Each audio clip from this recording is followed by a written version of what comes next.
Kemudian Yesus berangkat dari situ dan tiba di tempat asalnya. Sedang murid-muridnya mengikuti dia. Pada hari Sabat ia mulai mengajar di rumah ibadat, dan jemaat yang besar takjub ketika mendengar dia, dan mereka berkata, "Dari mana diperolehnya semuanya itu? Hikmat apa pulakah yang diberikan kepadanya? Dan mukjizat-mukjizat yang demikian, bagaimanakah dapat diadakan oleh tangannya? Bukankah ia ini tukang kayu, anak Maria, saudara Yakobus, Yoses, Yudas, dan Simon? Dan bukankah saudara-saudaranya yang perempuan ada bersama kita?" Lalu mereka kecewa dan menolak dia. Maka Yesus berkata kepada mereka, "Seorang nabi dihormati di mana-mana, kecuali di tempat asalnya sendiri, di antara kaum keluarganya dan di rumahnya. Ia tidak dapat mengadakan satu mukjizat pun di sana, kecuali menyembuhkan beberapa orang sakit dengan meletakkan tangannya atas mereka." Ia merasa heran atas ketidakpercayaan mereka. Lalu Yesus berjalan keliling dari desa ke desa sambil mengajar. Ia memanggil ke-12 murid itu dan mengutus mereka berdua-dua.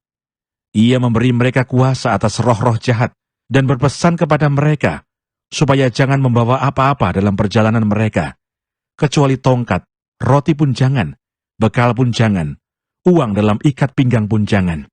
Boleh memakai alas kaki, tetapi jangan memakai 2 baju. Katanya selanjutnya kepada mereka, "Kalau di suatu tempat kamu sudah diterima dalam suatu rumah, tinggallah di situ sampai kamu berangkat dari tempat itu. Dan kalau ada suatu tempat yang tidak mau menerima kamu, dan kalau mereka tidak mau mendengarkan kamu, keluarlah dari situ dan kebaskanlah debu yang di kakimu sebagai peringatan bagi mereka." Lalu pergilah mereka memberitakan bahwa orang harus bertobat, dan mereka mengusir banyak setan dan mengoles banyak orang sakit dengan minyak dan menyembuhkan mereka. Shalom, selamat hari Minggu Bapak Ibu yang dikasihi Tuhan.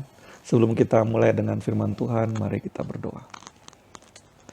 Bapa di surga, terima kasih untuk waktu ini. Kami mengucap syukur kami bisa beribadah kepadamu, walaupun kami tidak bisa berkumpul, tetapi kami percaya hadirat-Mu di tengah kami tetap nyata. Dan kami yang dengan hati yang rindu mau belajar dari-Mu, kami tetap bisa belajar kebenaran firman-Mu. Kami bisa tetap memberikan hati untuk mau percaya dan mau taat kepadamu. Ketua Roh Kudus tolong kami, biarlah melalui firman hari ini juga kami dikuatkan sekali lagi untuk menghadapi hari-hari kami bersama dengan Engkau dalam iman kepadamu. Dalam nama Yesus kami berdoa, haleluya, amin. Bapak yang dikasihi Tuhan, hari ini saya mau membahas tentang satu topik yang sebenarnya sudah lama sekali saya ingin bahas, tapi belum kesampaian. Dan Markus 6 ayat 1-13 memberikan kepada saya kesempatan untuk membahas tentang hal itu. Kita membahas tentang kegagalan. Saya membaca sebuah artikel tentang sebuah museum di Swedia. Nama museum itu adalah Vasa Museum. Dan itu adalah museum tentang sebuah kapal perang yang dibuat pada tahun 1628 oleh Raja Swedia yang sedang berperang waktu itu. Dan Raja Swedia memerintahkan kepada militernya untuk membangun sebuah kapal perang yang besar, yang sanggup membawa banyak senjata dan banyak pasukan sekaligus untuk menghadapi pertempuran di laut. Ketika itu Swedia sedang berperang dengan Polandia, dan Raja Swedia begitu berambisi untuk membuat kapal perang yang raksasa, dan dibangunlah kapal yang bernama Vasa. Vasa waktu itu dibanggakan sebagai akan menjadi kapal perang yang paling luar biasa di zamannya. Karena dikatakan bahwa kapal ini bisa membawa 64 meriam yang besar dan mempunyai 2 dek untuk meletakkan senjata-senjatanya. Dan bisa membawa 150 tentara sekaligus di tahun itu. Itu adalah suatu pencapaian yang luar biasa. Dan dibangunlah kapal ini kapal Fasa ini selesai dibangun dan kapal perang ini kemudian diluncurkan pertama kali dengan disaksikan oleh sang raja dan begitu banyak tamu undangan yang menyaksikan bagaimana kapal yang luar biasa ini akan berlayar pertama kali. Tapi apa yang terjadi pada pelayaran pertamanya? Begitu kapal ini membentangkan layarnya dan kemudian memberikan hormat kepada sang raja dan para tamu yang menyaksikan, tidak lama kemudian kapal itu perlahan-lahan tenggelam dan akhirnya benar-benar tenggelam ke dalam lautan. Rupanya para teknisi yang membangun kapal ini tidak membuat perhitungan yang teliti tentang ukuran kapal dan kemudian beban yang dibawa oleh kapal itu. Dan akibatnya ketika kapal itu mulai berlayar, air masuk ke dalam kapal lewat tempat persenjataannya dan dengan cepat kapal itu pun akhirnya tenggelam. Tenggelam pada tahun 1628 dan pada tahun 1961 atau 333 tahun kemudian barulah kapal ini bisa diangkat dari lautan dan kapal itu kemudian dijadikan museum, Fasa Museum. Museum yang menggambarkan kegagalan yang memalukan. Ketika itu terjadi, bisa bayangkan rasa malu dan rasa gagal yang luar biasa dari militer Swedia ketika menyaksikan kapal yang harusnya mereka banggakan itu kemudian tenggelam ke dasar lautan pada pelayaran pertamanya, bahkan belum sempat ke laut lepas. Dan korban jiwa mencapai 75 kelasi atau awak kapal yang ada di kapal itu. Dan hari ini kalau kita pergi ke Swedia, kita akan menemukan Museum Fasa, Museum Kegagalan. Lalu yang dikasihi Tuhan, kenapa bicara tentang kegagalan? Markus pasal 6 adalah cerita Yesus melayani di Nazaret. Dan orang banyak bertanya-tanya, ini siapa? Kita lihat di Markus pasal 6, di ayat kedua dikatakan demikian. Pada hari Sabat ia mulai mengajar di rumah ibadat dan jemaat yang besar takjub ketika mendengar dia. Dan mereka berkata, dari mana diperolehnya semuanya itu? Sampai di sini masih keren. Wow, takjub. Dari mana diperolehnya semuanya itu? Tapi kemudian pertanyaan-pertanyaan berikutnya mengejutkan. Kenapa? Karena orang bertanya, hikmat apa pulakah yang diberikan kepadanya? Mujizat-mujizat yang demikian, bagaimanakah dapat diadakan oleh tangannya? Perhatikan Bapak Ibu, Markus 6 ayat 2 ini, Yesus telah melayani di Galilea. Dia melayani di Kapernaum, menjadikan base-nya. Beberapa minggu yang lalu saya pernah membahas. Dan kemudian dia pulang ke kampung halamannya, Nazaret. Dan di Nazaret, ketika dia mengajar, orang-orang takjub dengan pengajarannya. Dan orang-orang Nazaret dan Kapernaum jaraknya lumayan, tapi tidak begitu jauh. Masih sama-sama di daerah Galilea. Dan orang-orang Nazaret telah mendengar tentang mujizat-mujizat yang Yesus lakukan. Telah mendengar tentang hal-hal ajaib yang Yesus lakukan. Dan ketika dia datang ke Nazaret, dia belum sempat melakukan pelayanan seperti di tempat lain. Tapi orang-orang sudah bertanya-tanya seperti itu. Hikmat dari mana? Dan bagaimana bisa mujizat-mujizat itu dilakukan oleh tangannya? Kenapa begitu? Karena mereka mengatakan di ayat 3, bukankah ia ini tukang kayu, anak Maria, saudara Yakobus, Yoses, Yudas, dan Simon? Bukankah saudara-saudaranya perempuan ada bersama kita? Lalu mereka kecewa dan menolak dia.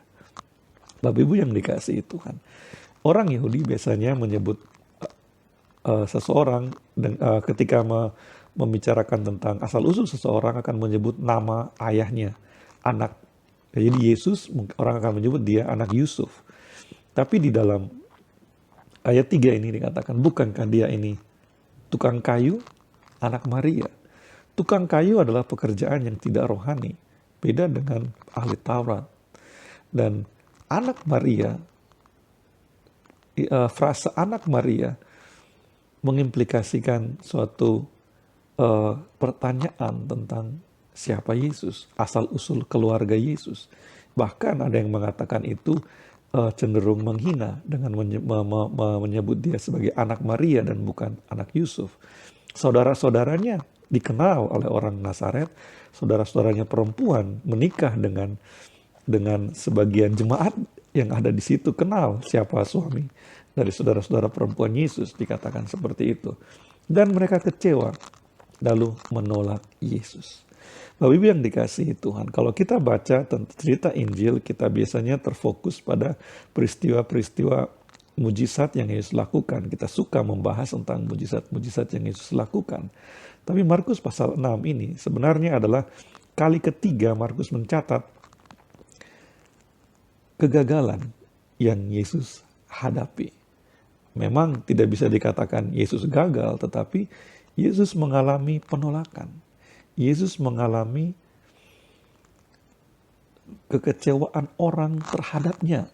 Kalau di Markus pasal 3 yang sebelumnya kita udah bahas juga, 2 kali keluarga Yesus datang kepada Yesus karena pertama mereka menganggap dia gila, dan kemudian yang kedua mereka datang ketika Yesus sedang mengajar dan mereka ingin membawa dia pulang.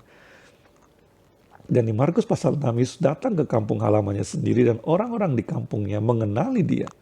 Mereka mendengar tentang mujizat-mujizat yang Yesus lakukan, mereka mendengar tentang perkara-perkara ajaib yang Yesus lakukan, tapi kemudian mereka melihat Yesus sebagai tukang kayu yang mereka kenal selama ini. Mereka melihat Yesus sebagai orang yang keluarganya mereka kenal selama ini. Dan itu menjadi alasan mereka mempertanyakan. Ini menarik sekali karena orang banyak ini tidak lagi melihat apa yang Yesus sudah kerjakan. Mereka belum melihat sendiri mungkin.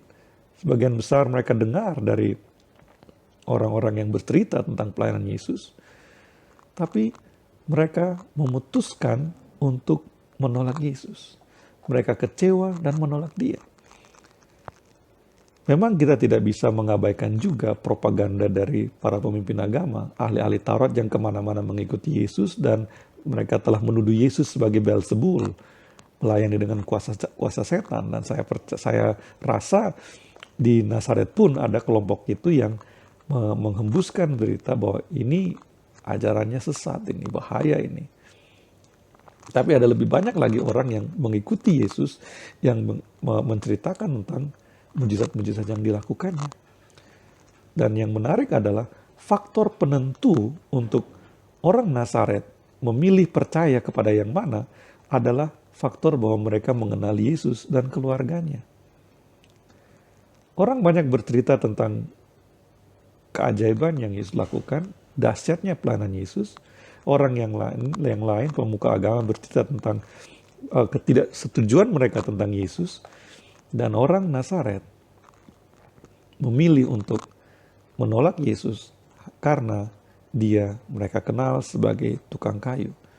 Dia tidak mereka kenal sebagai ahli Taurat. Dia tidak mereka kenal sebagai orang yang alim ulama, seorang alim ulama. Dan karena itu mereka menolak dia. Bapak Ibu yang dikasihi Tuhan, penolakan. Banyak orang merasa penolakan adalah kegagalan. Ketika kita melayani Tuhan, ketika kita melayani jiwa-jiwa, dan kita mengalami penolakan, banyak orang kemudian merasakan itu sebagai kegagalan. Banyak orang mengukur kesuksesan dengan jumlah. Suksesnya sebuah pelayanan dilihat dari seberapa banyak jemaatnya. Sukses dari sebuah pelayanan dilihat dari seberapa besar tempat yang dipakai untuk pertemuan jemaat, untuk ibadahnya.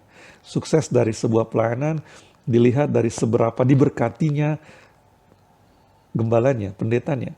Sukses dari sebuah pelayanan dilihat dari seberapa mewahnya dandanan pendetanya. Nah, itu disebut sebagai hamba-hamba Tuhan yang sukses. Dan Yesus pada hari ini kita lihat bisa disebut gagal. Kenapa? Karena dia datang ke kampung halamannya. Yesus itu akamsi di Nazaret, anak kampung sini. Tapi sebagai akamsi dia gagal. Sebagai anak Nazaret, orang yang tumbuh besar di Nazaret, dia ditolak. Mereka kecewa kepada dia. Kira-kira apa yang bisa kita renungkan dari ini?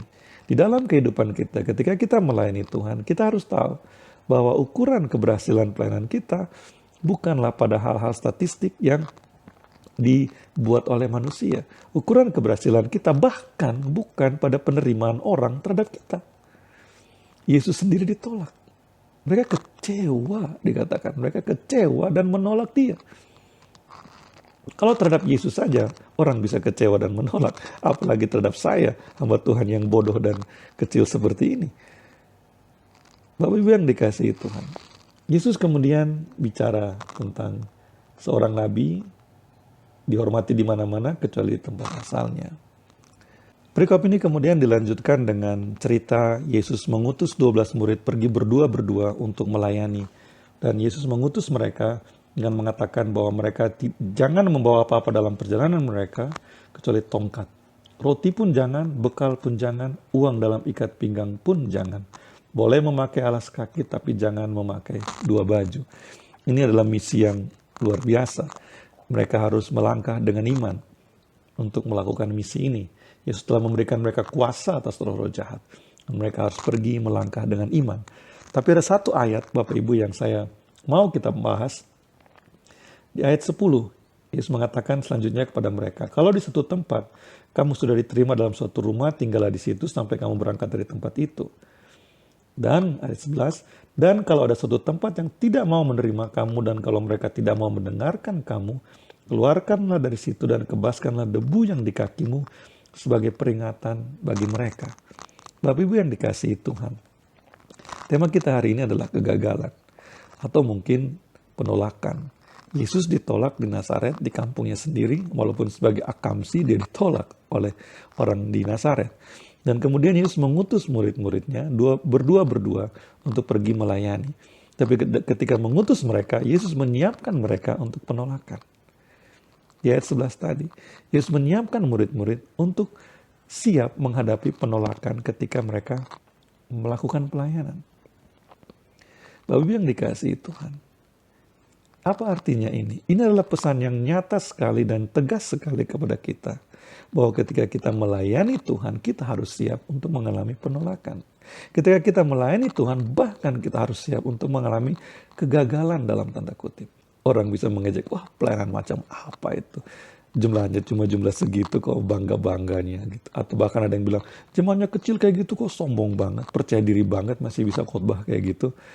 Oh, yang dikasihi Tuhan, Yesus ditolak oleh orang Nazaret di kampungnya sendiri. Dan ketika Yesus mengutus murid-murid, dia bilang siap-siap, kalian juga akan ditolak. Dan kalau ditolak, tinggalkan. Gak usah nangis di situ, gak usah sakit hati di situ, tapi lanjut aja, move on. Ini adalah nasihat move on yang paling tua saya kira bagi kita. Dan Yesus mengatakan kepada murid-murid nasihat itu. Nah, bagi kita, Bapak Ibu yang dikasihi Tuhan, ketika kita melayani Tuhan, kita harus sadar kita adalah pelayan Tuhan. Dan ketika kita melayani Tuhan, apa yang kita layani? Apa yang kita bawa? Kita bawa firman Tuhan. Firman Tuhan itu artinya apa? Kita bawa prinsip yang kita terima dari Tuhan. Kita bawa ajaran Kristus. Kita bawa teladan Kristus melalui pelayanan kita. Ketika kita membawa ajaran dan teladan Kristus, kita akan berhadapan dengan orang-orang yang tidak setuju dengan ajaran dan teladan Kristus. Tidak setuju dengan ajaran dan teladan Kristus, jangan pikirkan orang-orang yang akan yang membenci kekristenan atau menghujat kekristenan, bukan. Tidak setuju dengan ajaran dan teladan Kristus adalah bisa juga adalah orang-orang yang Kristen, tapi nggak setuju dengan prinsip-prinsip yang Kristus teladankan. Dan kemudian orang-orang seperti itu menolak pelayanan kita. Bahkan orang-orang seperti itu melabeli kita gagal, sesat, setan. Yesus dikatain setan oleh para pemuka agama. Yesus dikatain sinting oleh keluarganya sendiri. Dan kemudian orang kampungnya menolak dan kecewa.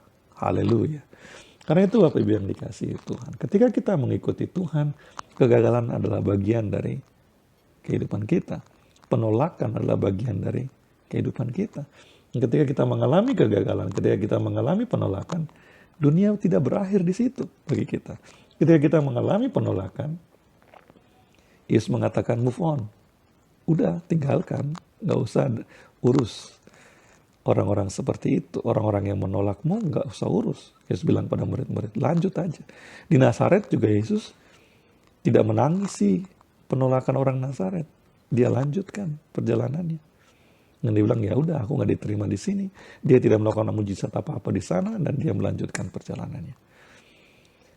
Kalau kita mengalami penolakan di suatu tempat, itu artinya ada tempat lain yang Tuhan sudah siapkan untuk kita. Kalau kita mengalami kegagalan di suatu tempat, itu artinya ada tempat lain yang Tuhan sudah siapkan bagi kita. Lanjut aja, move on aja. Dan penolakan juga, Bapak Ibu, penolakan adalah sesuatu yang baik bagi kita. Kegagalan yang kita hadapi bisa membuat kita menjadi kreatif. Ketika satu pintu ditutup, Tuhan pasti buka pintu yang lain. Karena itu ketika kita mengalami pintu ditutup di depan kita, kita harus buka mata kita lebih lebar. Kita harus pasang telinga kita lebih seksama untuk mendengar dan melihat bagaimana Tuhan memimpin kita. Dalam setiap pelayanan pasti akan mengalami penolakan, kegagalan. Dan penolakan, kegagalan itu akan mendorong kita, menjadikan kita orang-orang yang lebih kreatif, orang-orang yang lebih dekat sama Tuhan, dan orang-orang yang bahkan menerima hikmat lebih banyak, lebih besar dari Tuhan ketika kita mengalami kegagalan, penolakan. Karena itu, move on. Jangan menyerah di situ, jangan berhenti di situ. Dan kegagalan juga, penolakan dan kegagalan di dunia ini juga adalah satu penanda bahwa kita bersama dengan Yesus. Kenapa? Karena Yesus juga mengalaminya. Bahkan Yesus menyiapkan murid-murid. Kalian pasti akan mengalaminya. Karena itu, ini caranya.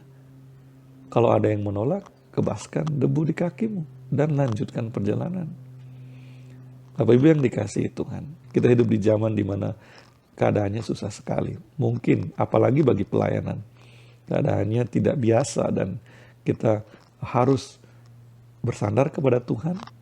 Kita harus berharap kepada Tuhan dan kita harus mengandalkan hikmat dan kekuatan dari Tuhan. Tapi satu hal yang Yesus katakan,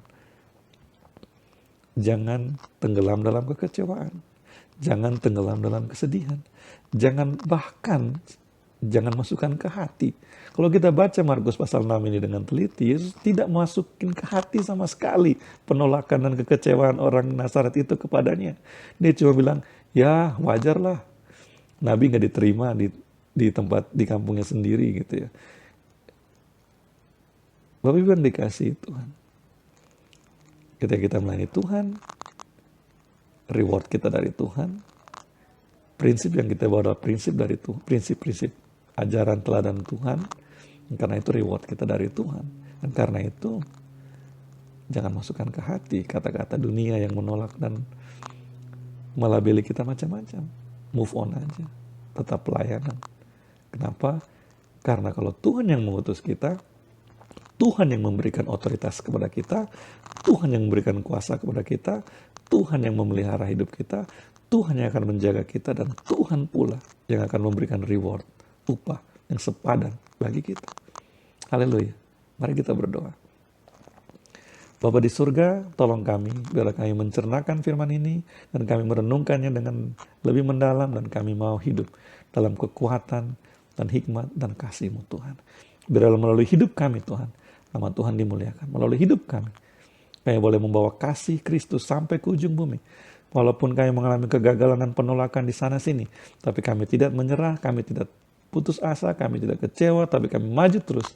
Karena kami percaya Tuhan tidak pernah meninggalkan kami. Tuhan menyertai kami sampai kesudahan segala sesuatu. Terima kasih Bapa.